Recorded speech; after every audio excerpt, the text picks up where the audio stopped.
I'm Teisha Bader with the JBS News Update for Wednesday, June the 22nd, 2016.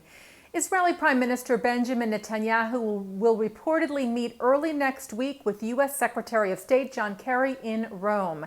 The meeting between the two has been circulated in the media over the last day or so, but the location was unknown. Netanyahu will also reportedly meet with the European Union's Federica Mogherini.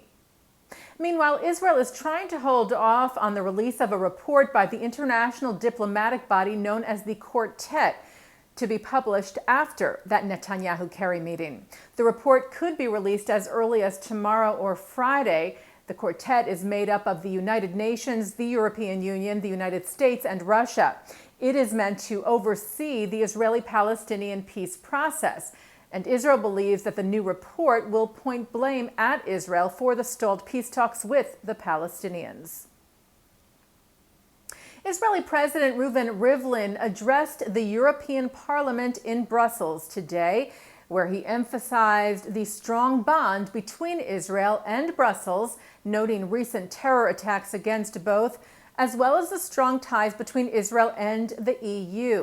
Rivlin said ties embodied today in a wide array of joint ventures and cooperation in research and innovation, in health and the environment, education and culture, and many more. Regardless of the perspective with which we look at this, he said, our past, our present, and the future, we are awaiting intrinsically linked Israel and Europe in an unbreakable bond. Earlier in the week, Rivlin met with Belgian Prime Minister Charles Michel in Brussels and told a joint press conference, "We must not wait for anti-Semitism to become terror. We must fight it from the beginning together." Rivlin arrived in Antwerp, Belgium on Monday, where he was greeted by a version of Israel's national anthem played in his honor. Hatikva rang out for the very first time ever from the bells of the city's Cathedral of Our Lady.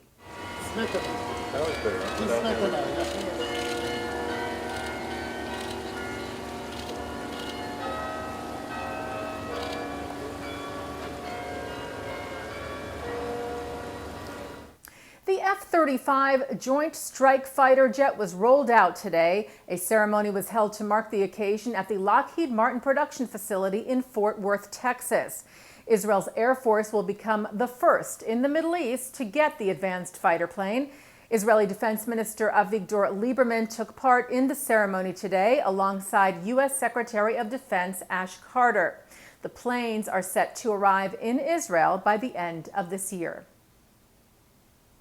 The Anti-Defamation League released new data today showing a significant rise in the number of violent anti-Semitic assaults over the last year.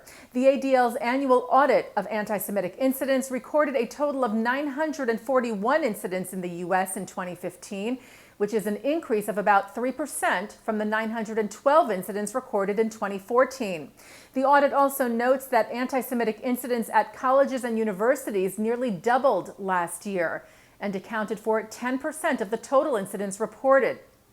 However, the ADL also notes that overall anti-Semitic incident totals in the U.S. are historically low, basically on the decline since 2006. ADL National Chair Marvin Nathan, though, remarked that while that decrease is encouraging, it is troubling that on average there is one anti-Semitic assault reported in this country every week, and at least 2 anti-Jewish incidents on average every single day. These numbers, he said, do not even account for all of the online harassment we see every hour on social media, which is so widespread it is difficult to quantify. The organization's CEO, Jonathan Greenblatt, addressed the phenomenon as well. He said online hate is particularly disturbing because of the ubiquity of social media and its deep penetration into our daily lives. He said the issue has grown exponentially in recent years because the internet provides racists and bigots with an outlet to reach a potential audience of millions.